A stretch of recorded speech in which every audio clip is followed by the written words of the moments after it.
I'm Brock Vandagriff. I'm the #1 ranked quarterback in the country. I've gotten over 30 D1 offers to play college football. Decommitting was one of the hardest decisions of my life.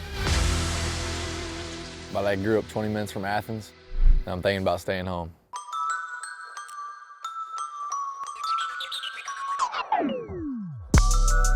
It's a blessing to be considered one of the top quarterbacks in the country. It's awesome. I mean, it's something to look back on and say, it's glad to see people are noticing hard work and that's paying off, but I wouldn't care if I was 200th in the country. Just on Friday nights, it's about winning. All that stuff does not matter, and the other team doesn't care if you're the #1 guy or the number 300 guy. The big thing with him is he understands the fact that he's not even to the full potential of himself, and he wants to continue to push and become even better. I think that's what makes him the #1 guy, is because he's not settled with where he's at now. To be considered in the top picks as one of the greats to come out of the state of Georgia. And growing up with guys such as Deshaun Watson, Trevor Lawrence, Justin Fields, being able to even be considered in the same sentence as those guys is unbelievable, because just seeing the stuff they've done and the amount of lives that they've touched, knowing that that could be me in a couple of years means a lot, and I just thank God for it. I think what makes me different is just the ability to extend the play. I think my legs help me out a lot, but I can't be getting used to some of this stuff because I'm not gonna be able to get away with it in college, because the athletes just get bigger and better and faster and stronger. I describe Brock as a kid who's actually pretty unique in his skill set. He's got plenty of arm. He's got the ability to throw from the pocket, but he really does have the intangible of being able to move outside the pocket and then make a play when something's not necessarily there. And he usually does a great job with his decision making when it comes to that, and I think that's what separates him. He's never shied away from any of the accolades or any of that kind of stuff at camps. Anything where those type of guys have been, he's done a great job of showing up since he was a freshman. And I think that's what set him apart in a way, and to be able to really say, hey, I'm the next guy. But at the same time, he knows he doesn't want to be the next Trevor. He wants to be the first Brock. At the end of the day, that's what makes him special. I'm from Bogart, Georgia, about 15-20 minutes from Athens, from UGA, and it's slow. It's a little country town. I like it. Can't complain. I mean, it's just easy to live out here. Nothing happens too fast. The football culture around here is second to none, I would say. We have a bunch of top prospects and just within a couple areas of each other, couple schools, and I always tell people if we can make an all-star team with just like 4 of our surrounding schools, that we could take on just about anyone. The thing that got me into football would just be my dad. He's been coaching since I was little. He used to be a defense coordinator. I would ball boy almost every Friday night game with him. It was awesome, and man, I look back on those days. I got my jersey hanging up in my room. I wore it every Friday night. My dad, he used to coach Elijah Holyfield and Max Richardson. My dad would wake me up every morning at 6 o'clock and we'd go work out. And this started in like 5th or 6th grade, and just being able to see how those dudes pushed themselves and how hard they worked in the weight room, it really had an everlasting impact on my life. They still text me today, and the things that they instilled in me at a young age is probably one of the main things that I've carried on in my life and my football journey.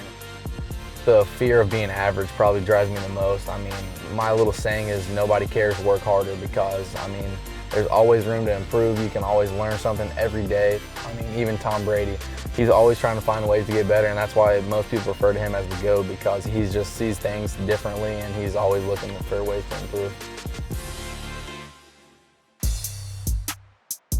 Went to Georgia junior day yesterday, and the junior day was where they get some of the top people they're recruiting in the junior class to all meet each other and see who they'll be playing with, and really get to spend some time with Coach Smart after the down period. Oh, that was pretty sick. That's probably my favorite one right there. Pretty sick.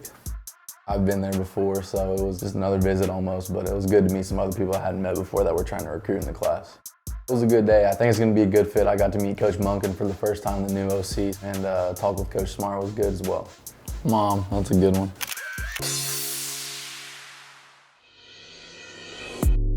In my room, I got a couple memories hung up around the walls. My first one probably my jersey from Woodward. That's my first ever jersey I got. Wore that every Friday when I was ball boying, and then we got my framed middle school jersey, All-Star Game FBU, Elite Classic, and a couple of individual awards. Over here we have the 5-star invite, which was pretty cool. MVP at the Rivals, 3-stripe was pretty cool, and one of my favorite pictures over here is just of the team praying in baseball in 2013, and one of the pictures with my grandpa whenever I was younger, one of the biggest watermelons I've ever seen in my life. This is the first buck I killed, an 11-point in Alabama. One thing I always try to focus on before I head out is the opening things. My first score was a 58.5. That was in the 61st percentile, and that kind of made me mad. I knew I wasn't that good. I knew I should have done better, and then ended up getting a 103 in the 99th percentile, and gonna try to beat that one next year. This is just some of the mail that's come through over the past couple of years. I think my first offer was the spring going into my sophomore year. So I would be a freshman, and it was from Miami with Coach Rick. I was probably the happiest guy in the world. You can ask my dad. I came home and we all gathered around, and I told my mom, and she almost started tearing up, and my sisters, they were so happy for me, because just knowing all the work that I've put in and getting up early and stuff like that, it was starting to pay off. The decision to commit to Oklahoma was important. The relationship I had with Coach Riley was probably like any other I had with any coaches at the time, and we believed that that was the best system for me. I just believed that he would care for me and take care of me while I was there, so that's why we pulled the trigger on Oklahoma. The day I committed, we took the field for a 7-on-7, and when I came back, some of my teammates were like, guys, Baker and Kyler both tweeted you and Bruck, and I was like, that was crazy. I mean, I lit up, I was screenshotting it, sending it to almost everyone I knew, because I mean, back-to-back Heisman winners and those guys of that caliber tweeting you and knowing that you had committed to their former alumni was pretty cool. Over the Christmas break, it started hitting me like this is one of my last Christmas breaks I'll be able to spend with my family and stuff, and just going halfway across the country, it just wasn't really for me. And someone actually brought it up at our dinner table, and they were like, man, Oklahoma, that's far away. And I was like, I know. And just, I started talking about it, and I've been praying about it for like 2 or 3 months leading up to that. And that's just, I couldn't sleep that night. And just the wheels started turning in my head, started thinking more and more. And then that's when I was led January 1st to just call Coach Riley and tell him the news, and that I wasn't gonna be able to attend Oklahoma. Calling Coach Riley that morning was probably one of the toughest things I've done in my life, and just, I teared up a little bit because of the relationships we had built, and I felt like I was letting him down, honestly. But a lot of people say that going to college and making your college decision is a selfish decision, and it really is, because in the end you have to do what's best for you. So that's what we did in the end. There's 3 really different but also good perspectives on it. You know, one being his mom from, oh my goodness, my son's going 14 hours away, to the father, you look at it where a fit for your son, you know, again, what he does athletically, what they do, you know, as an offensive system was a perfect fit, to where then your son with something with social media, he doesn't have to, but he looks, again, naturally at his own decommitment. And there's comments on there from people. The first one I saw, some guys like, F you, I hope you die. I'm like, holy cow. I mean, there are people out there that are just, they love you because you're coming to their school, but now they hate you because you're not going to their school. Like, really?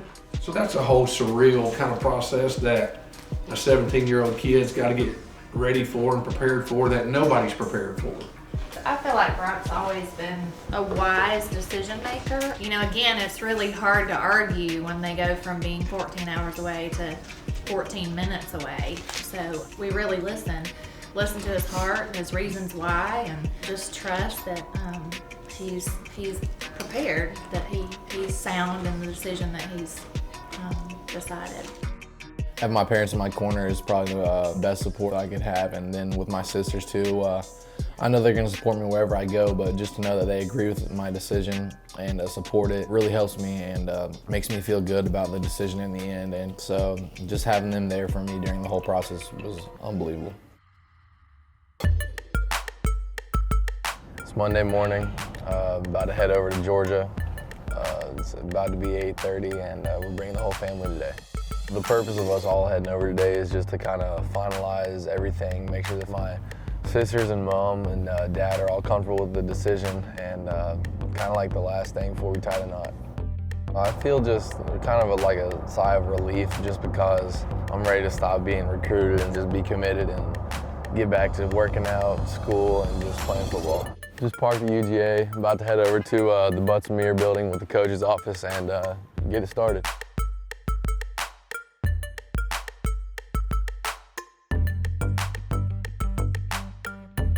Meetings were good. We got to meet with a couple of coaches, and especially the new guys here. So went through a little slideshow. They had given me a bunch of plays that I had, and showed me how they were going to implement me into the offense, and had a meeting with Kirby, and everything else was good. My intentions was to commit soon, and just once we had everything squared away, we were going to find a good day, and we had talked with him and decided that tomorrow is going to be the best day to do it, so I'm going to make it official tomorrow.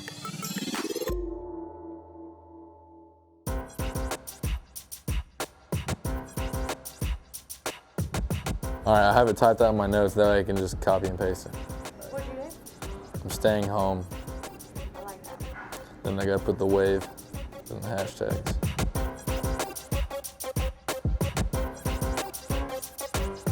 Proofread this. I'm staying home, period. Hashtag go dogs, hashtag commit to the G. Was that good? Yeah, that's perfect. Congratulations, son. Love you, bro. Yes, sir. Oh my Lord. Got it. Oh my gosh, let's go. Oh, love you. Feel relieved. I feel good though. I'm glad it's over, ready to get back to high school football in the last year.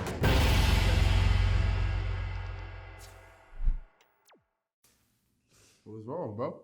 Bro, I just got my allowance and I spent all of it on overtime gear. That's what I would have done. Huh? And that's what y'all should do. Okay. Click the link below so you can do the same. Check out these videos right here. And subscribe. You see it. It's about that time. Make that happen.